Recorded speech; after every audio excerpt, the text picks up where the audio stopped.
श्रीशुक उवाच कालिन्द्याम् कालियस्यासीद् हृदः कश्चित् दिशाग्निना श्रप्यमाणपयाजस्मिन् पतन्तु परिगाः खगाः। अब सुखदेव गोस्वामी प्रारंभ से प्रारंभ कर रहे हैं। कालिन्द्याम्, कालिंदी में कालियस्य कश्चित् हृदः आसीत्, कालिंदी में कालिये का कोई हृदय था। कश्चित् से भगवान यह ध्वनित कर रहे हैं कि यह प्रसिद्ध बात है। ये सुखदेव गोस्वामी के कहने का आशय है कि वह प्रसिद्ध हृदय था, इसीलिए और कोई परिचय नहीं दे रहे हैं कि कितना लंबा, कितना चौड़ा, कितना गहरा था। कोई था कालिये का हृदय, हृदय को ही दह भी कहते हैं हिंदी में, कालिये का दह। आज तक उसको कालिये का ही दह कहते। कालिये ने वो दह नहीं बनाया था, पहले से ही जमुना में वह विशाल हृदय था, लेकिन कालिये आकर के रहने लगा तो शायद उसने उसका नाम बदल दिया। आज तक देखते हैं भारतवर्ष में कितने ऐसे अच्छे अच्छे स्थान थे जिनके नाम बहुत पहले बहुत अच्छे थे, लेकिन बाद में यह बाद वह बाद करके सब बदल दिया। आज तक वही चल रहे हैं।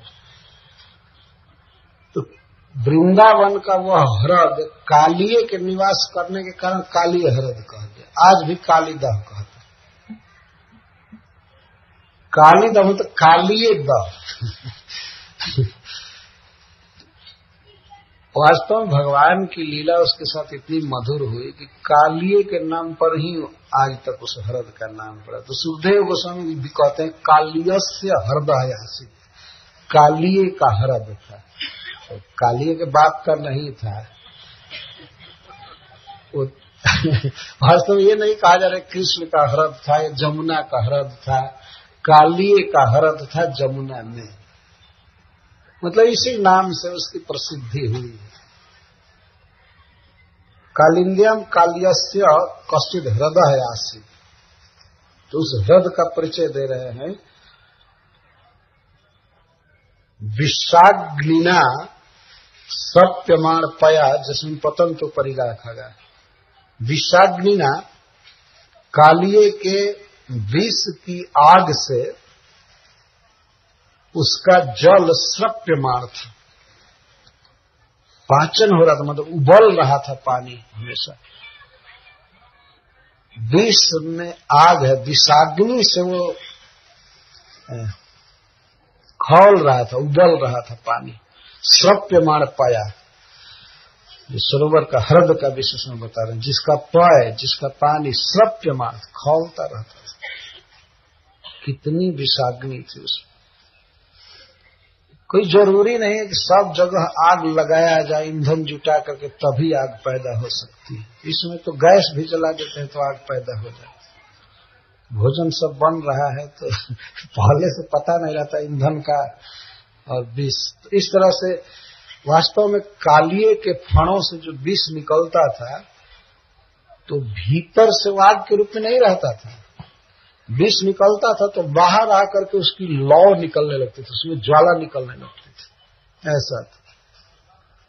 जैसे इधर देखते हैं गैस निकलता है तो पहले आग जैसा नहीं दिखाई देता है, लेकिन दिया सलाई मारते हैं तो जल जाता है।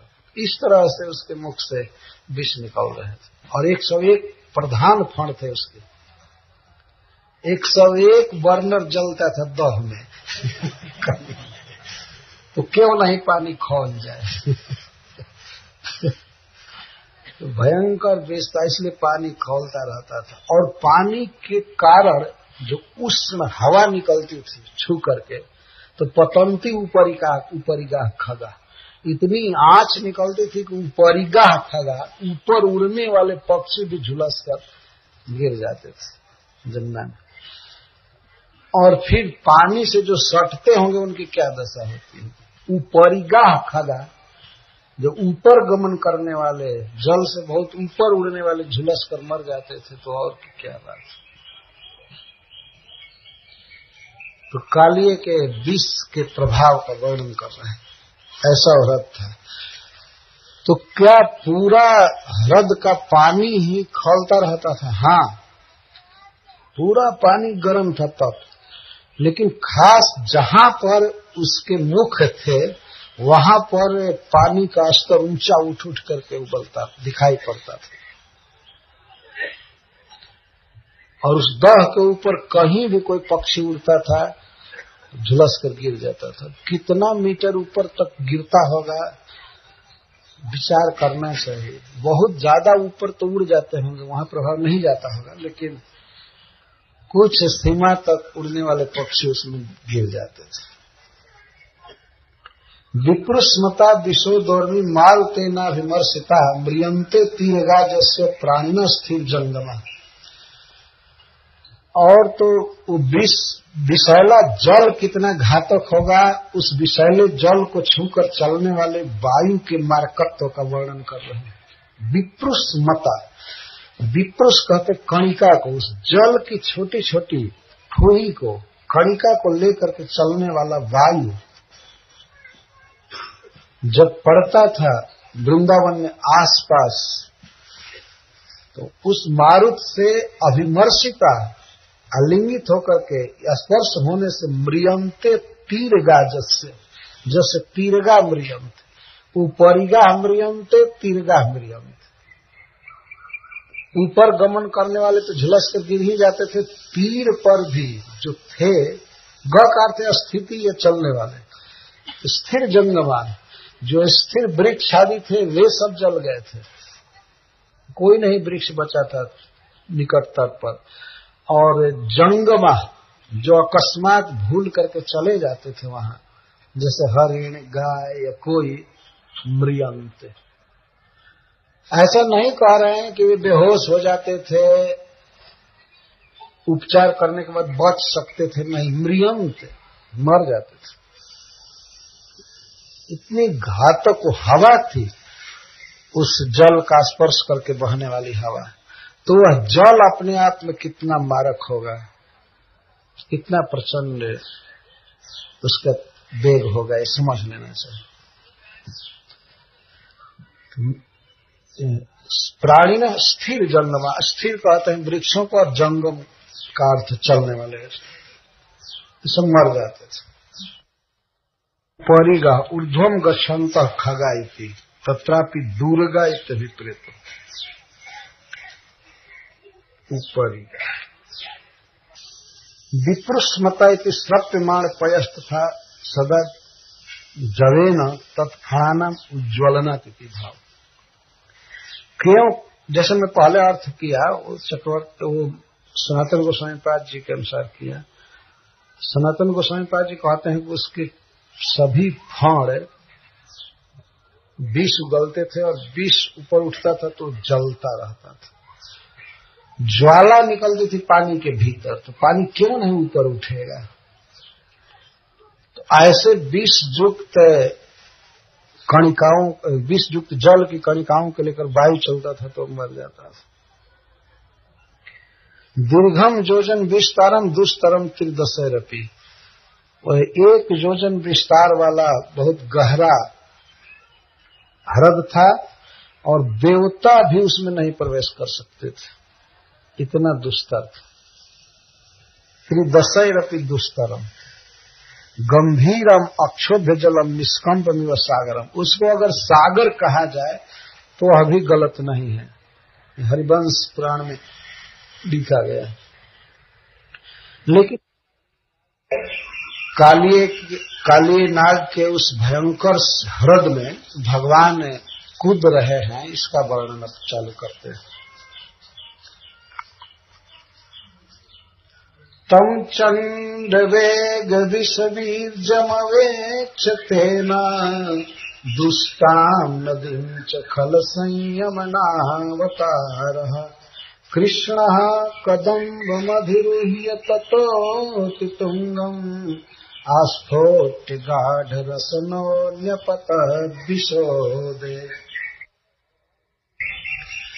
उस समय भगवान एक क्रीड़ा कर रहे थे गोप सखाओं के साथ। क्रीड़ा क्या थी? जैसे बच्चे खेलते हैं ये वृक्ष पर चढ़ते हैं और एक डंडा फेंकते हैं, उसको क्या कहते हैं भोजपुरी में खेल है ना, दोल्हापति में होता है। एक छोटा सा डंडा रखा रहता है नीचे, एक लकड़ी का टुकड़ा, गुल्ली डंडा नहीं कहते हैं, वो नीचे रहता है और उस कई लोग रहते हैं तो कोई एक व्यक्ति उस डंडे को पैर के नीचे से ऐसे फेंकता है, तो जितना दूर वो डंडा जाएगा उसको लाने के लिए एक व्यक्ति दौड़ता है, एक लड़का। तो उसमें शर्त रहती है कि वो उस टुकड़े को ला करके और यहाँ आवे और तब तक जो फेंकता है वो चढ़ता है पेड़ पर, तो ला करके अगर उसको आकर के उसको छू लिया तो फिर उसको जाना पड़ेगा ऐसे, और नहीं छुआ तो लकड़ी की रक्षा करना चाहता है, इधर उधर करता है और वो लड़के कूद करके उस डंडे को फिर लेकर के फेंकते हैं, उसको लाने में व्यस्त रहता है। अगर वो ला दिया और फिर छू दिया दूसरे लड़के को तो वो लड़का हार जाता है और वो फिर चालू करता है। यही खेल भगवान कर रहे हैं। तो उनको पेड़ पर चढ़ने में एक बहाना चाहिए था। खेल चल रहा था दूसरे वृक्ष पर, कालिए के हरद के निकट जो वृक्ष था उस पर नहीं, उसके दूर चल रहा था। परंतु कृष्ण धीरे धीरे अपना कमर बांधने लगे अपना, और उनके मन में था कि आज कालिए को निकाल करके रहना है, लेकिन अपने मित्रों से वे यदि सलाह लेते तो कोई भी ऐसा नहीं कहता। जमुना के निकट जाने के लिए सब मना करते थे, लेकिन अकस्मात वे अपने फेंट को कसे, गाढ़ रसना, इसमें सुखदेव गोस्वामी कह रहे हैं, गाढ़ रसना खूब दृढ़ बांध लिए, कटी परिकर बांध ली, कटी को कसकर बांध लिए। पीताम्बर भी जो घुटना तक लटका था उसको ऊपर कर लिए, आधा धोती जैसा, और फिर उसको बांध लिए अपने दुपट्टा से। ऊपर वस्त्र नहीं रखे थे, जो पीताम्बर ऊपर रखते हैं उसी से खूब कस करके बांध लिए। और इसके बाद दौड़े और उन्होंने कहा कि क्या इन वृक्षों पर चढ़ना है, सबसे श्रेष्ठ कदम पर चढ़ कर रहे। तो बच्चे हाय हाय कर रहे थे, क्यों जा रहे हो उधर, क्यों जा रहे हो उधर, क्यों जा रहे हो, लेकिन चढ़े और अधिरूह्य उत्तुंगम, चढ़ते चढ़ते अधिकार्थ अधिकम रूह्य, और अधिक चढ़ गए। चढ़ते चढ़ते बिल्कुल वृक्ष की अंतिम शाखा पर चढ़, और वहां चढ़ करके अपनी भुजाओं से शाखा नहीं पकड़े, शाखा के ऊपर खड़े होकर के और अपने दोनों कर से, करतल से अपने बाहों को ठोक के, ऐसे जैसे पहलवान लोग ठोकते हैं, खूब ठोक, आस्फोट्य शब्द इसमें कहा गया, आस्फोट्य ध्वनि करके। और इसके बाद कुछ शाखा से ऐसे शाखा को नम्रीभूत कर रहे थे, स्प्रिंग जैसा, और करके और उछल करके और एकाएक कूद पड़े जोर से। यहाँ पर सुखदेव गोस्वामी को अवतार शब्द बहुत प्रिय लग रहा है। भगवान तो ऐसे ही बैकुंठ से उतरे हैं, आज फिर उतर रहे अवतार ले रहे, खल संयमना अवतार। हरिश्री जी तो लिखे हैं कि भगवान दिखाना चाहते हैं कि जो लोग हमारे अवतार रहस्य को नहीं समझते हैं, देखने ऐसे उतरता है, मैं ऊपर से उतरता है। तो वहां से कदम्बम अधिरूह्य पपात, वहां से गिरे। तम चंड वेग विषबीर्जम अवेक्षतेन दुष्टम नदीम च खल संयमना अवतार। चंड वेग, विषबीर, जिसका वेग, जिसका प्रभाव प्रचंड था, मतलब किसी भी वस्तु से, किसी भी औषधि से कालिए के विष का उपचार संभव नहीं था, इसलिए उसको चंड वेग कह रहे, प्रचंड वेग। चंड वेग वाला विष ही जिसका वीर्य था, पराक्रम था। कालिए के पास सबसे बड़ा बल क्या था, वह विष, और विष का कैसा प्रभाव था, चंड। भयावह विष ही उसके पास बहुत बड़ा बल था। उस कालिए को भगवान ने देखा और तेन कालिए न दुष्टाम नदीम च अवेक्षयति, और नदी को उन्होंने देखा कि यह दूषित हो गई है, और भगवान ने विचार किया कि मैं खल संयम नाय अवतार, खल संयम के लिए अवतार लेता हूं, उतरता हूं ऊपर से, वैकुंठ से इस प्राकृतिक जगत में आता हूं। खल का संयम करने के लिए अवतार लेते हैं, तो काली बहुत बड़ा खल है, इसके निवास के कारण ब्रज के सभी लोग दुखी हैं। और अभी अभी घटना घट गई थी कि भगवान के सखा और गौरी मर गए थे, तो खल का संयम करने के लिए, उनको कंट्रोल में लाने के लिए अवतार लेते हैं। तब उन्होंने विचार किया, और विचार करके कदम्बम अधिरूह्य, कदम्ब पर अधिक चढ़ गए। एक कदम्ब का वृक्ष जमुना जी के किनारे है। तो एक प्रश्न उठता है कि पहले तो ये वर्णन सुखदेव जी कर रहे हैं कि तीर के सभी वृक्ष मर गए थे, और कोई निकट जाता था वही मर जाता था, तो ये कदम्ब कैसे रह गया था? तो श्रीपाद श्रीधर स्वामी लिखते हैं, कदम्बम इति भाविना श्री कृष्ण चरण स्पर्श भाग्य न स एक तीर न शुष्क। भविष्य में भगवान कृष्ण के चरणों का स्पर्श मिलने वाला है, इस मनोरथ के आनंद के कारण उस पर विष का प्रभाव नहीं हो पाता और वो शुष्क नहीं हुआ, वो हरा भरा रह गया था। यह बिल्कुल फैक्ट है, भागवत के सबसे प्रमाणिक टीकाकार लिख रहे हैं इस बात को, तो झूठी कैसे हो सकती है? भविष्य में कृष्ण का चरण स्पर्श प्राप्त होगा, इस सुख से वो इतना सुखी था कि विष का प्रभाव उस पर काम नहीं कर पाता था। जैसे कोई व्यक्ति इतना अमृत से भरा हो नक से सीख तक कि कोई विष टच करे तो विष का प्रभाव उस पर नहीं होगा, उस तरह से उस कदम्ब, सौभाग्यशाली कदम्ब की वह दशा थी। तो इतने बड़े बड़े अश्वत्थ वृक्ष और भी है, लेकिन सबको छोड़ करके कदम्ब को स्वीकार किया। तो इसे सीखना चाहिए कि भगवान का भजन हीन कुल वाला भी कर सकता है। उसको भगवान ने सौभाग्य दे, हाथ से पकड़ करके चढ़े होंगे, चरण का स्पर्श तो है ही बारंबार। और भगवान की लीला में सहायक वह कदम्ब वृक्ष आज भी है, ऐसा महात्मा लोग कहते हैं। अभी एक वृक्ष था इमली तला में, लेकिन फिर सूख गया, फिर से उगा हुआ। तो भगवान के लीला काल के वृक्ष वृंदावन में अभी भी हैं। कृष्ण लीला कालेर से ही वृक्ष पूरा तम, तार तले पिंडी बांधा परम चिक्कड़, निकटे जमुना बहे शीतल समीर, वृंदावन शोभा देखे जमुना नीर। चैतन्य महाप्रभु उस पिंडा पर, इमली तला के चबूतरे पर बैठ कर जमुना की शोभा देखते थे। यह जमुना वृंदावन की शोभा देखती थी। निकटे जमुना बहे शीतल समीर। तो कदम्ब जो भगवान की लीला में यह सहायक बना, वास्तव में वह भूरी भाग्यवान कदम्ब वृक्ष है। ब्रज में ऐसे तो बहुत वृक्ष हुए, लेकिन हरिश्री जी जैसा यहीं पर नहीं और जगह पर भी कहते हैं कि भगवान ने सबसे अधिक पसंद किया कदम्बों को।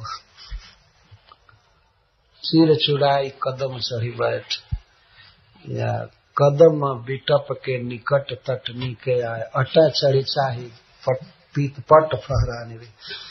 कदम वृक्ष आज भी ब्रज में है बहुत से। तो उस कदम्ब पर भगवान चढ़े। अति तुंगम, तुंग मतलब टुनगुस्सवा, बिल्कुल तुंग ऊपर चढ़े, अति तुंग चढ़े। एक तो वृक्ष ही बहुत बड़ा था, ऊंचा था, और उस पर भी बिल्कुल ऊपरी शाखा पर चढ़ गए। आश्चर्य एक और है कि भगवान तो अणु से भी अणु है, बिल्कुल पतली ऊंची शाखा पर चढ़े और शाखा झुक नहीं रही थी। बिल्कुल लोहे की तरह कड़ी रही, टांगे रही। तो भगवान का यह स्वरूप भी ध्यान करने लायक है। कूदने से पहले भी कमर कसे हुए हैं और ताली ठोक रहे हैं और इसके बाद कूद निर्भय होकर के, क्योंकि आज एक बहुत बड़े खल का संयम करना है और उस महाभयंकर ह्रद में विहार करना है, तो ऊपर से चढ़कर कूद रहे हैं। और जल में जब बच्चे कूदते हैं तो जरूर ऊपर चढ़कर कूदते हैं, दिखाते हैं कि हम कूद कूद कर स्नान कर रहे हैं। तो भगवान इस तरह से, चूंकि बाल लीला में है, आवेश में है, तो भी कूदे, लेकिन कूद रहे हैं बहुत खतरनाक जगह में भयंकर सर्पों से भरे हुए उस कुंड में कूद रहे, ह्रद में कूद रहे, जिसका पानी अगाध है। तो अति उत्तुंगम कदम्बम अधिरुह्य, अति ऊंचे कदम्ब पर चढ़कर आस्फोट्य, अपने करतल से अपने बाह को ठोक करके न्यपत कूद पड़े। संस्कृत में भी कूर्द शब्द है, उसका अर्थ है कूदना, कूदे, ऊंचा से कूदे जल में। और उस समय भगवान अपने ऐश्वर्य को ले लिए थे, मतलब पूरे विश्व का भार लेकर के कूद रहे हैं, क्योंकि जमुना के पानी को आंदोलित करना है और बहुत भयंकर आवाज उत्पन्न करनी है, जिससे कि कालिये सामने आ जाए। तो कालिये जब सुना तो उसका तो होश उड़ गया कि है बाबू, मैनाक पर्वत क्या गिर पड़ा है, क्या हुआ है, कोई पहाड़ गिर पड़ा, आज क्या हुआ, ऐसा कौन किया है। पहले तो डर गया, इतना जोर से पानी में हिलोरा उठा, धक्का हुआ। पुरुष सार निपात देगा, सुखदेव गोस्वामी आगे कहते हैं, तो गाढ़ रसनो न्यपतद विश्वोदय, विश्वोदय उस विष जल में भगवान कूद पड़े। कृष्ण कूदी पड़लम काली दह मंझरिया में। एक गाते हैं भक्त, बड़ा अच्छा है, कृष्ण काली दह में कूद पड़े। सर्प हृदय पुरुष सार निपात वेग, संक्षोभितो रग विशोच्छ्वसिताम्बुरासि, पर्यप्लुतो विषकसाय विभीषणोर्मी, धावन् धनुः शतमनंत बलस्य किं तत्। वह सर्प हृदय भगवान के गिरने से पर्यप्लुत, प्लुतक का अर्थ प्रसृत, चारों तरफ बहुत दूर में फैला। कृष्ण कौन है, किस तरह से गिर वर्णन करते हैं। विष कसाय विभीषणोर्मी, उस हृद का वर्णन। विष कसाय विभीषणोर्मी, जल विषैला हो गया था, उस विषैले जल की भयानक तरंगों से, तरंगों वाला वह हृद भगवान के गिरने से 100 धनुष फैला चारों तरफ। 100 धनुष का अर्थ 400 हाथ, सब जगह 400 हाथ में उसका पानी फैला, लगभग 600 फीट में पानी। इतना जोर से भगवान गिरे तो उनके गिरने से काली हृद का पानी चारों तरफ इतना फैला, बहुत अधिक जमीन घेरा। 400 हाथ बहुत होता, चारों तरफ फैला इस तरह से, पर्यप्लुत प्रसृत। पुरुष सार निपात वेग संक्षुभितोरग विशोच्छ्वसिताम्बुरासि। पुरुष सार निपात वेग, पुरुष श्रेष्ठ श्री कृष्ण के निपात गिरने के वेग से संक्षोभित उरग, कालिये नाग संक्षुब्ध हो गया, और भी जो नाग थे उसमें सब क्षुभित हो गए और सबके मुख से विष निकलने लगा अकस्मात, सब फुफकारने लगे। तो भगवान के गिरने के धक्का से और नागों के फुफकारने के तरंग से, विष ज्वाला से समुद्र 400, वह काली हरद 400 हाथ में फैला। भगवान के गिरने से ऐसा लगा कालिए को कि कोई पहाड़ गिरा है अकस्मात। तो उसके मन में एक शंका हुई। एक टीकाकार कहते हैं मैनाक एक पर्वत है, वह उड़ता रहता है, उसके पंख हैं, और पर्वतों का पंख है काट दिया है भगवान इंद्र ने, लेकिन एक पर्वत का पंख छोड़ दिया तो वो कभी कभी उड़ता है। तो कालिए को लगा कि मैनाक के पंख टूट गए और गिर गए, इसमें इतना जोर से गिरे भगवान। तो उसके कारण वो एकाएक जग करके फुफकारने लगा, क्या हो गया क्या हो गया। तो समुद्र, वह मैं समुद्र कह रहा हूं, काली हरद इस तरह से फैला। कालिए चला, जिधर से आवाज आ रहे थे उधर चला। तो कृष्ण कूद करके क्या कि इसका वर्णन करते हैं, यदि उतने ऊंचे से कोई मनुष्य कूद जाए तो पेट फट जाएगा, उसी का क्या विहार करेगा।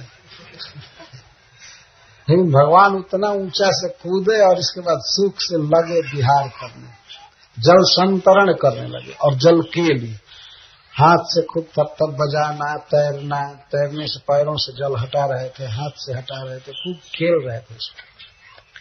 उनके लिए कोई दिक्कत नहीं थी, वो स्थल जैसा उसमें विहार कर रहे थे। उस भीषण विषैले जल में भी भगवान आनंद से खेल रहे थे। उसी जल को, जल में खेल रहे थे जिस जल को छूने से गोप सखा और गौएं मर गए थे, और वह जल, विषैला जल, श्री कृष्ण का कुछ भी नुकसान नहीं कर रहा था, आनंद से खेल रहे थे। भगवान प्राकृत वस्तुओं के संस्पर्श से बिल्कुल शून्य है। सुनना है तो उन पर क्या असर हो सकता है। आंखों में पानी लग रहा है लेकिन वहां भी उसका कोई असर नहीं है। हो सकता है वो पीते भी होंगे, पीते मतलब मुख से कुल्ला भी करते होंगे, लेकिन कुछ भी नहीं बिगाड़ा।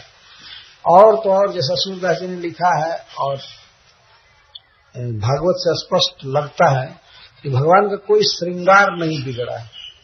मुकुट जैसे बांधे थे वैसे ही रह गया, तिलक जैसे था वैसे ही उज्जवल तिलक रह गया। कुंडल, आभूषण वगैरह, आभूषण आज वो कम पहने थे जैसा पहले कथा हुई, लेकिन सब कुछ ज्यों का त्यों था, विहार करने लगे।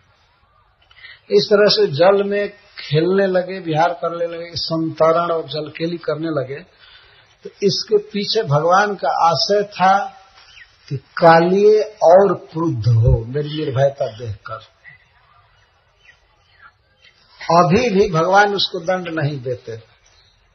इतना यदि वो पाप कर चुका था, उसके कारण कितने लोग मर गए थे, पशु पक्षी वृक्ष, और भगवान की गौएं भी मरी थी, गोप सखा मरे थे। सबके बाद भी भगवान उसको दंड नहीं देते, लेकिन एक और नए अपराध करा रहे हैं, कराना चाहते हैं। तो मान लीजिए किसी के घर में कोई व्यक्ति जाए तो घर वाले का एक कर्तव्य है कि उसका स्वागत करे, लेकिन वह वास्तव में खल था काली। इतना परम सुंदर सुकुमार बच्चे को पानी में आया हुआ देख करके भी उसे दया नहीं आई, बल्कि उसको डसने की चेष्टा करने लगे, मारने की। यही अपराध कारण बन गया लास्ट में। यदि वो भगवान को डसा नहीं होता तो शायद भगवान काली हरद में घूम कर नहाकर चले आए होते। तो वो क्यों जबरदस्ती बैर करने जाते, लेकिन उसको जानबूझकर डिस्टर्ब करना चाहते। खूब खेल रहे हैं, थपथपा रहे हैं, पानी हटा रहे हैं, आवाज कर रहे हैं, जिससे कि वो आ जाए सामने। तो इस अपराध को प्रकट करके तब भगवान उसके फण पर चढ़ेंगे। तो आया और बड़े ध्यान से देखा, ऐसा निर्भय बालक, अप्रतिभयम, क्रीडंतम अप्रतिभयम। इसको कोई भय नहीं है कि ये प्रदेश में है, कहाँ गिरा है, स्थल का व्यक्ति और जल में है, इतने भयानक विष का इस पर असर भी नहीं हो रहा है। तो वो आश्चर्यचकित हो गया। कालिए को इसका बड़ा आश्चर्य हुआ कि विषैला जल इस पर असर नहीं कर रहा और ये भी नहीं है, इतने अगाध जल में क्रीड़ा कर रहा है। देख रहा था, फिर पीछे से देख रहा, चरण कमलोदरांघ्रि, कमल की गद्दी के समान भगवान के चरण थे। कमल उदर, कमल का उदर आप लोगों ने देखा होगा, वो जिसमें पीला पीला पराग रहता है, बहुत सुंदर लगता है, वैसा चरण था। बहुत सुंदर आंखें थी, लेकिन फिर भी आया और फुफकारते हुए पहले तो डसा। यह तो खाता नहीं, अजगर नहीं था, डसता मारने के लिए, लेकिन पकड़ लिया। जब पकड़ लिया तो कृष्ण बिल्कुल निश्चेष्ट हो गए। ऐसे सांप पकड़ा है और पानी के ऊपर ही श्री कृष्ण बिल्कुल मृतक जैसे लगने लगे। और इसको देख करके जो सखा थे वहां साथ में पुनः मूर्छित होकर के जमुना गिर पड़े, जमुना के तट पर। और जितनी गायें या बछड़े थे सब गिर गए। बाद में उस समय ब्रज में अपशकुन होने लगा, देह में, आकाश में, पृथ्वी में। तब सब लोग चले, कृष्ण कहाँ गया कहाँ गया। तो अपशकुन को देखकर सभी ब्रजवासी यही माने कि कृष्ण का निधन हो गया, सभी ब्रजवासी, क्योंकि कृष्ण ही उनके प्रिय थे, प्राण थे। तो इस घटना को मैं कहूंगा दूसरे सिटिंग में, किस प्रकार कालिए कृष्ण को पकड़ा है और इस तरह ब्रजवासी आ रहे हैं उस कालिए ह्रद में। तस्य हृदय विहरत भुजदंड घूर्णा,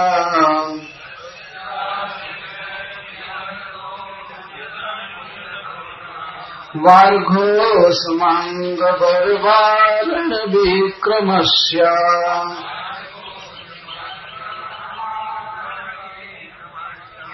आश्रित्य तत्स्वसदनाभिभवं निरीक्ष्य,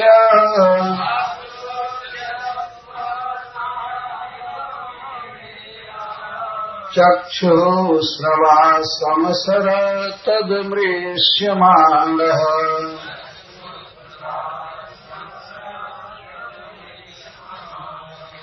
तं प्रेक्षणीय सुकुमार घनावदातम्,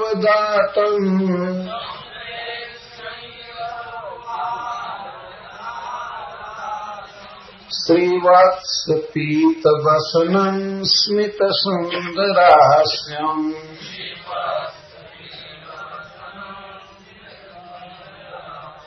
क्रीडन्तमप्रतिभयं कमलोदराङ्घ्रिम्,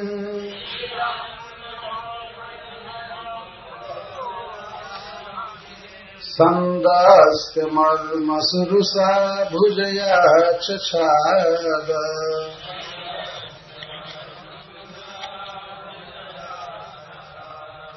तं नागभोग परिवीतमदृष्टचेष्टाम्,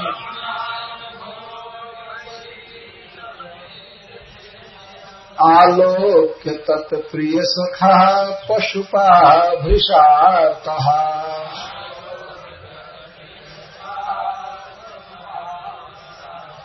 कृष्णेऽर्पितात्मसुहृदर्थ कलात्र कामः,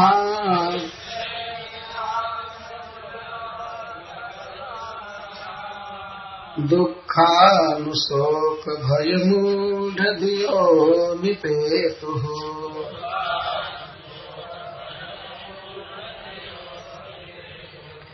तस्य हृदय विहरतो भुजदंड घूर्णा,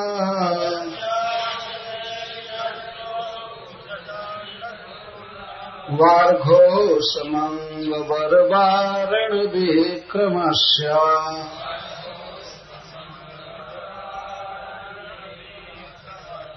आश्रित्य तत्स्वसदनाभिभवं निरीक्ष्य,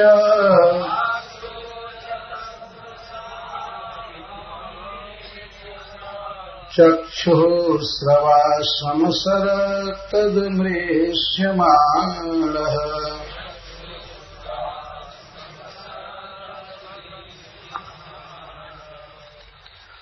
तस्य हृदय विहरत। श्री कृष्ण कालीय हृदय में कूदकर और उस विषैले जल में जो विष के कारण कषाय हो गया था, कुछ कुछ काला और लाल के बीच का जो रंग होता है वो ऐसा हो गया था, कषाय। तस्य हृदय विहरत, उस हृदय में विहरत तस्य, विहार करने वाले तस्य श्री कृष्ण से भुजदंड घूर्ण वाघोषम, भुजदंडों के कारण उस जल में घूर्णाएं बन रही थी। जिस जल में घूर्णा बन रही थी उस और घोष उत्पन्न हो रहा था, तो उसको सुनकर चक्षुश्रवा, जो आंखों से ही सुनता है, वह काली नाग सुनकर सब सरक अपने स्थान से बहुत तेज गति से सरका, चला जिधर से ध्वनि आ रही थी। तद अमृष्यमाण, काली ने यह अनुभव किया कि उसके सदन का, उसके निवास स्थान का यह पराभव है। कोई आकर के इस प्रकार यहाँ उपद्रव कर रहा है, कौन है? और श्री कृष्ण उसमें खेल रहे थे। सुखदेव गोस्वामी कहते हैं वर वारण विक्रमस्य तस्य विहरतः विचित्र जलवाद्य संतारादि क्रीड़ा कुर्वत। तो श्री कृष्ण कालीय हृदय में विहार कर रहे हैं। विहरत षष्ठी विभक्ति एक वचन में है। विहार करने वाले की दोनों भुजाओं से जल घूर्णित हो रहा है। तो विहरत का अर्थ है जलवाद्य संतार आदि क्रीड़ा कुर्वत, जल संतार, जल क्रीड़ा कर रहे थे और जल में विविध प्रकार के बाजे भी बजा रहे थे और विविध तरह से तैर रहे थे। जल के भीतर कभी घड़ियाल की तरह उलट जाना, पानी में खेलने लगे और खूब हाथों से थपथपा रहे थे पानी को और पानी को ठेल रहे थे, इस तरह से चल रहे थे। तो तस्य विहरत, इस तरह से विहार करने वाले के भुजदंड घोष, भुजदंड घूर्ण। यद्यपि श्री कृष्ण की वे भुजाएं देखने में छोटी छोटी थी, परंतु छोटे छोटे भुजाओं से, छोटे छोटे हाथ से ही जल को ऐसा फेंक रहे थे, लगता था कि जैसे कोई हाथी विहार कर रहा है। बहुत अधिक के जल की धारा को हाथों से ठेल रहे थे, इस तरह विहार कर रहे थे। तो इस कारण से आघूर्णा बन रही थी, जल में अनेक भंवर पड़ रही थी और इसके कारण वारी घोष, जल में घोष हो रहा, आवाज हो रही थी। इसको सुन करके वह आया कृष्ण के पास। तो श्रील सुखदेव गोस्वामी अंग शब्द संबोधन कर रहे हैं, हे अंग, हे परीक्षित, इति राज्य शोक निराशार्थम सलालन संबोधन है। महाराज परीक्षित के शोक को दूर करने के लिए स्नेह के साथ संबोधन कर रहे हैं। हे अंग, हे मेरे आत्मीय, इति भाव, अंग मेरा अंग स्वरूप, मेरे आत्मीय। वर वारण विक्रमस्य, वारण का अर्थ है हस्ती, हाथी। जिसको हाथ हो उसको हाथी कहते हैं। हस्त शब्द से हस्ती बना है। हस्ती का अर्थ है हाथ वाला, हस्त वाला। और कई पशु हैं संसार में, लेकिन उनके केवल पैर होते हैं, हाथ नहीं होते हैं। और भगवान ने हाथी को 4 पैर तो दिया ही है, एक बहुत अच्छा हाथ दिया है। उसी से वो कोई चीज तोड़ करके मुख में डालता है, खाता है, जैसे हम लोग खाते हैं। तो इसीलिए उसको हस्ती कहते हैं। तो श्री कृष्ण वर वारण जैसे श्रेष्ठ मत गजेंद्र की तरह उनका विक्रम है। यह विक्रम से तात्पर्य जल आहति, जल को मारना, थपथपाना और जल को पीछे ठेलना। जिस प्रकार से एक महान गजेंद्र निर्मत्त होकर के जल विहार करे, उस तरह से जल विहार कर रहे थे। किंवा जले अपि वर वारणवत विक्रमो लीला गतिर्जस्य, अथवा जल के भीतर भी श्रेष्ठ हाथी की तरह विहार कर रहे थे। जल उनके लिए अगम्य नहीं लग रहा था, यह कोई कठिन स्थान प्रतीत नहीं हो रहा था,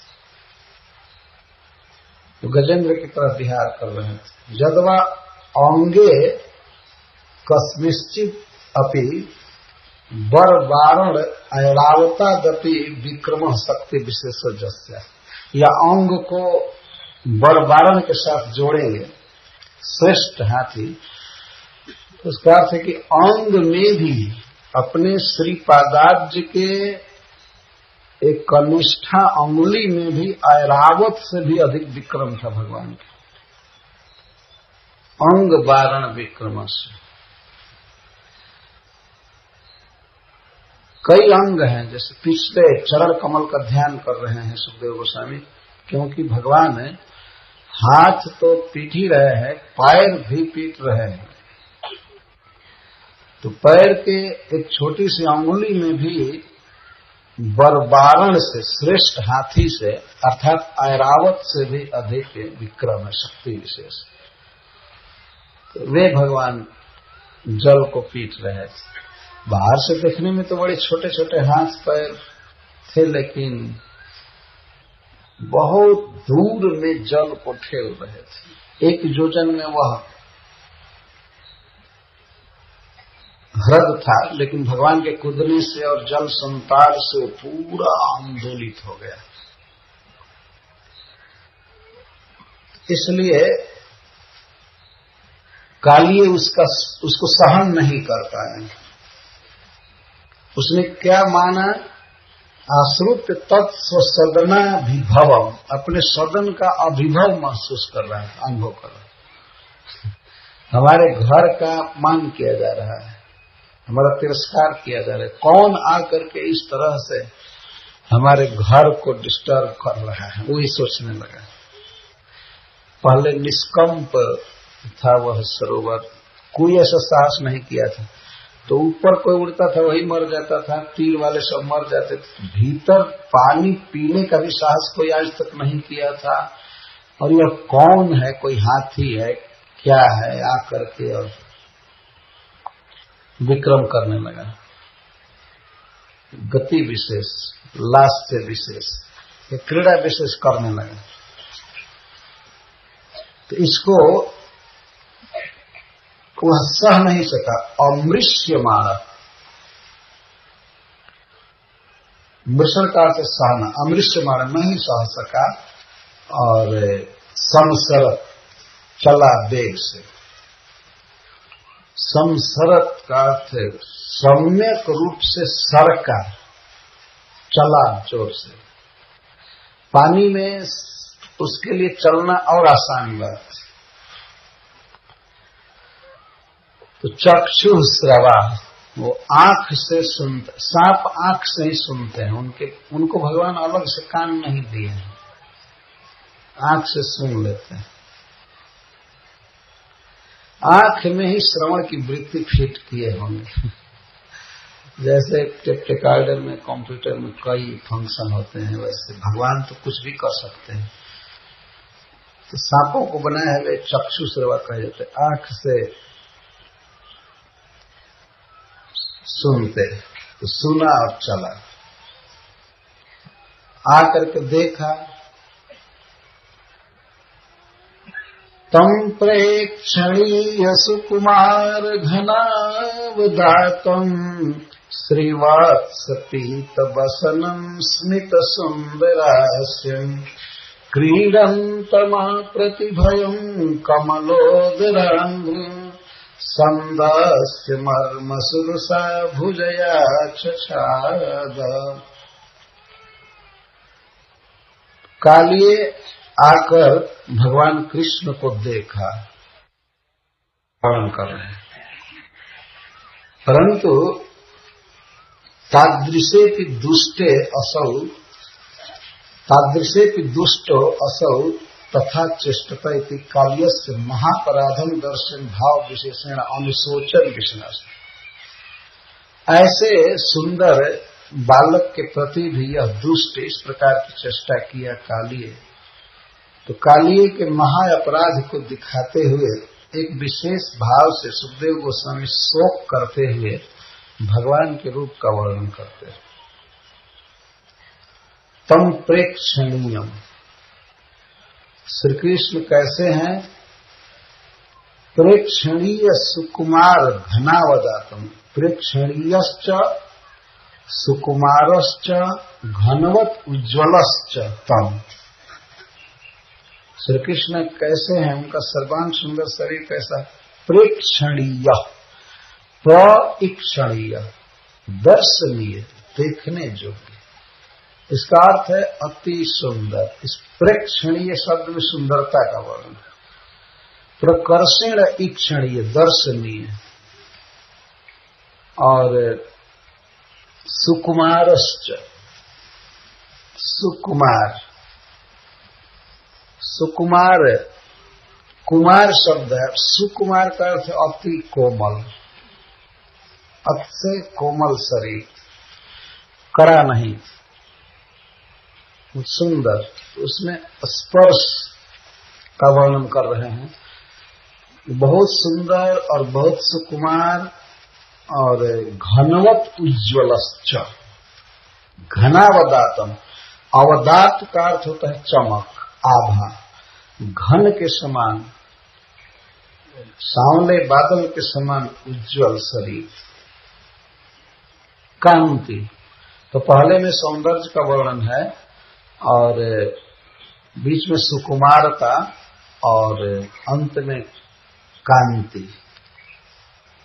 इतना सुंदर लड़का आया था, अपने घर में खेल रहा था, लेकिन यह दुष्ट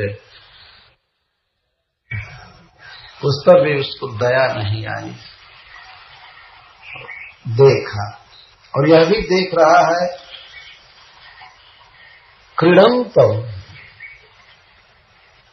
वह क्रीड़ा कर रहा है, अपने आनंद में थपथपा रहा है, जल को घूम रहा है, उलट रहा है, जल में चल रहा है, वो देख।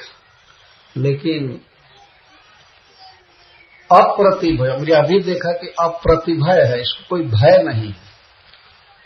से अनजान जगह में, भयंकर ह्रद में, जिसका जल काला हो गया है, लाल हो गया है विष से, उसमें भी अप्रतिभय, निर्भय विहार कर रहा है। और फिर भी वो आकर के उनको पकड़ा कृष्ण को। तो इसमें श्री सनातन गोस्वामी जी कहते हैं, इसके द्वारा, अप्रतिभयम के द्वारा कालियस्य निर्बुद्धित्व सूचित, बुद्धिहीनता सूचित होगी। जब उसको समझ लेना चाहिए कि यह व्यक्ति इतना निर्भय पानी में खेल रहा है, तो इसके साथ भिड़ना ठीक नहीं है। लेकिन वो आकर के भिड़ गया, बस गया। स्मित श्रीवत्स पीत वसनम, और श्री कृष्ण कैसे हैं? कालिए ने देखा कि उस बच्चे के वक्षस्थल पर श्रीवत्स का चिन्ह है, एक स्पेशल मार्क है, चिन्ह है भगवान के वक्षस्थल पर, दिखाई पड़ जाता है पीला पीला। तो कालिए नीचे से आ रहा था और भगवान ऐसे जल के ऊपर तैर रहे थे, तो इधर से देख रहा है, नीचे से, इस जल से ऊपर भगवान तैर रहे थे और देखा, पहले नीचे से देखा, गहरे जल से आया, इसलिए श्रीवत्स प्रीत वसनम, श्रीवत्स को देखा। यदि भगवान ऐसे तैरते और ऊपर से आता तो श्रीवत्स रेखा नहीं देख पाता। श्रीवत्स और पीत बसनम और पीला वस्त्र तो जल में ऐसे ही चमक रहे हैं। श्रीवत्स पीत बसनम स्मित सुंदरास्यम, और मुख पर ध्यान दिया तो स्मित, एक तो ऐसे ही स्वभावतः ही मुखाम्बुज अति सुंदर है और उस पर भी मुस्कान से युक्त श्री कृष्ण हंस रहे थे। भगवान में सहज आनंद है, इसलिए उनका आनंद उनके मुख पर विकीर्ण होता रहता है। स्वाभाविक इस संसार में दूसरे के मुख पर जो मुस्कान होती है, कोई बात सुनकर या कोई दृश्य देखकर या कोई चीज पा करके, तो वह आगंतुक मुस्कान होती है, वो स्वरूप की मुस्कान नहीं होती है। कोई अनुकूल वस्तु पा करके आदमी के चेहरे पर मुस्कान आती है, लेकिन भगवान की मुस्कान भगवान है, वो स्वरूप के साथ है, सहज सिद्ध है। तो स्वाभाविक में आनंद में है, मुस्कुरा रहे थे। स्मित सुंदरास्यम अथवा स्मितेन सुंदरास्यम, आस्यम वदनम, मंद मुस्कान से मुख और सुंदर लग रहा था। इतना सुंदर मुख है, और कमलोदरांघ्री अंघ्री, दोनों चरण कमल के तलवे कैसे थे, कमल उदर, कमल के उदर जैसे कोमल, बहुत सुंदर सुगंधित। इतना सुंदर रूप देखा, फिर भी संदस्य मर्मसु संदस्य, मर्म में दंशन करके क्रोध से भुजया, अपनी भुजा से चछाद आवेष्टित कर लिया, घेर लिया। भुजा, सर्प के पूरे शरीर को ही भुजा कहते हैं, चाहे भोग, ये भोग शब्द भी आएगा। तम नाग भोग परिवीतम अदृष्ट चेष्टम,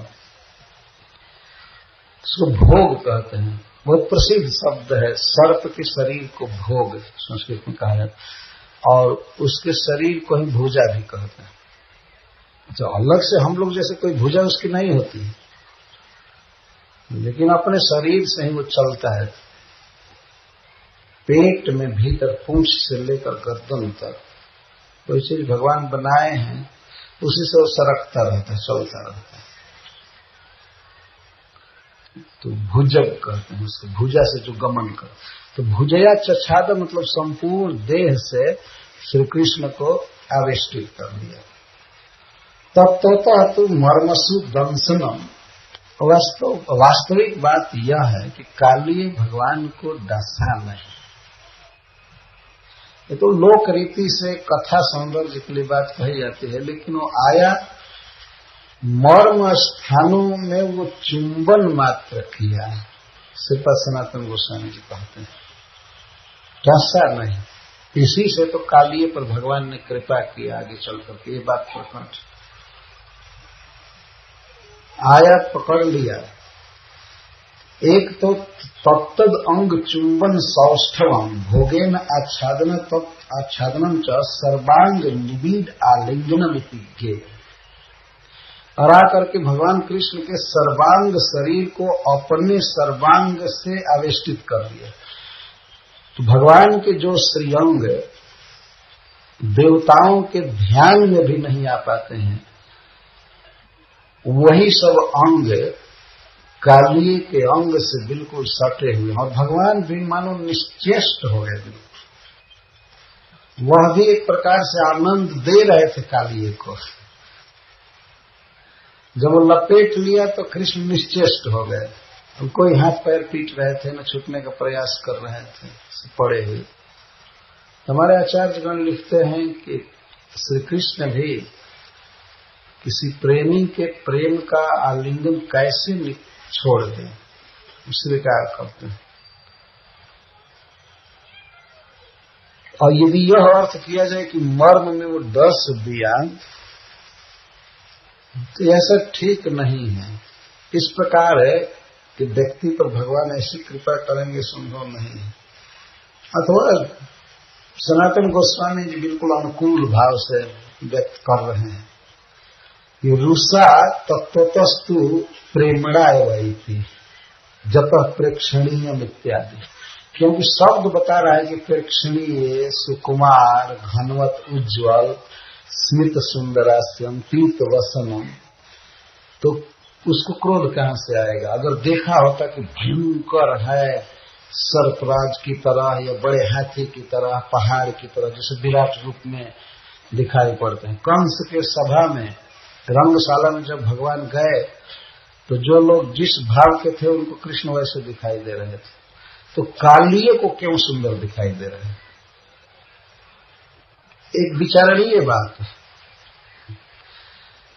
उसके भीतर द्रोह को और विकसित करने के लिए भगवान उसको भयंकर दिखाई देते, ये कड़े रूप में दिखाई देते, जो भी हो, लेकिन कालिये भगवान कृष्ण को प्रेक्षणीय, सुकुमार, घनवत उज्ज्वल, घनावदात, श्रीवत्स, पीत वसन और स्मित सुंदरास्यम देखा, और आकर के क्रोध से मर्म स्थानों में डस करके, अर्थात चूम करके और भुजा से पकड़ लिया। आए हो घर में तो ऐसे रहो। सनातन गोस्वामी पाद जी का मैं भाव कह रहा हूं। और भगवान इस तरह से निश्चेष्ट हो गए, तो इसका अर्थ है कि वे भी कालिये के अंगों के संस्पर्श का सुख ले रहे थे। अथवा बहुत दिन से कोई मालिश नहीं किया होगा, थेरेपिस्ट कहते हैं क्या, जो मालिश करता है, कोई पकड़ लिया शरीर को। कालिये भी कुछ कर नहीं रहा था, पकड़ लिया, और भगवान भी कुछ नहीं कर रहे थे, पकड़ करके वो अस्थिर था और भगवान भी ऐसे पड़े थे। इस दृश्य से अपने भक्तों के, ब्रजवासियों के हृदय में वे एक शोक पैदा करना चाहते थे। कृष्ण के लिए शोक करना भी अंततः एक महाआनंद है। तो रुषा भुजया चच्छाद,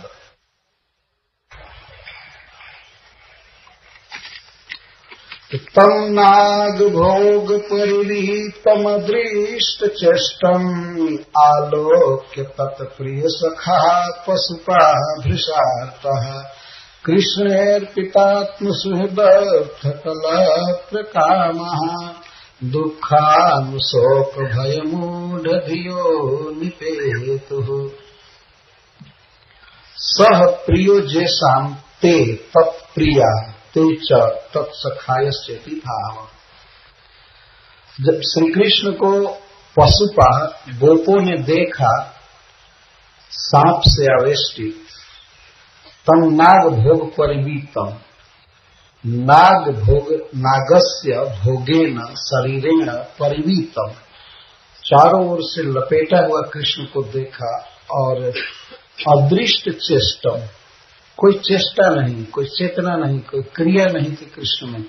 इसको जब देखा गोपों ने, जो श्री कृष्ण के प्रिय सखा है, या कृष्ण जिनके अत्यंत प्रिय हैं, वे भृषार्त, आलोक्य भृषार्त, अत्यंत दुखित हो गए।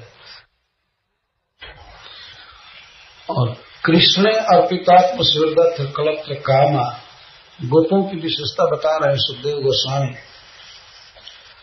कृष्ण के प्रति जिन्होंने अपनी आत्मा, अपना सुहृद, अपना धन, अपनी स्त्री और समस्त भोग की सामग्रियों को अर्पित कर दिया था, वे गोप दुख, अनुशोक और भय से विमूढ़ बुद्धि वाले हो गए, और वैसे गिर पड़े जमुना जी के तट पर जैसे छिन्न मूल वृक्ष गिर जाता है। तत्काल कृष्ण की ये दशा देख करके उनकी चेतना चली गई। पशुपा, पशु का पालन करने वाले, भृषार्ता, भृषम का अर्थ है अत्यधिक, अत्यर्थम, बहुत अधिक दुखी हो गए। जिन गोपों ने श्री कृष्ण को सब कुछ अर्पित कर दिया था, सुहृद, और सुहृद आत्मा सुहृद अर्थ कलत्र काम। आत्मा का अर्थ होता है देह और सुहृद का अर्थ है पिता भाई आदि, और अर्थ धनानी। जितना भी ब्रजवासियों के घर में धन था वह कृष्ण के लिए था, उनका देह कृष्ण के लिए, और कामा सुख भोग की जो भी सामग्री ब्रज में थी सबके घर में सब कृष्ण के लिए। अर्पित कृष्ण अर्पित, कृष्ण के लिए सब कुछ था। तो जब सुहृद कह ही चुके तो उसमें स्त्रियां अपने आप आ जाएंगी, पर फिर भी कलत्र को एक विशेष रूप से कह रहे हैं सुखदेव से। उन ब्रज सखाओं ने, ब्रज गोपों ने अपनी स्त्रियों को अर्पित किया था कृष्ण के प्रति, अर्थात कृष्ण की सेवा के लिए ही वे मानते थे कि हमारी स्त्री है। इस संसार में प्रत्येक व्यक्ति यही मानता होगा अपनी पत्नी के लिए कि मेरी सेविका है, मेरी सेवा के लिए है, लेकिन ब्रजवासी यही मानते थे कि हमारी पत्नी या हमारा भाई, हमारे पिता, हमारा सब कुछ कृष्ण के लिए। तो पूर्व से ही इस प्रकार का भाव था।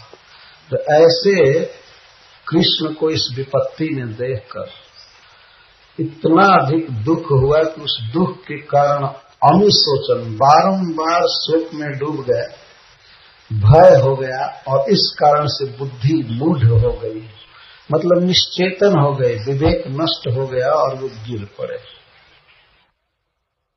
तो इस पर यह भाव है कि भगवान ने उनको तत्काल मूर्छित कर दिया। मूर्छा में नहीं होते तो वे हृदय में प्रवेश कर सकते थे,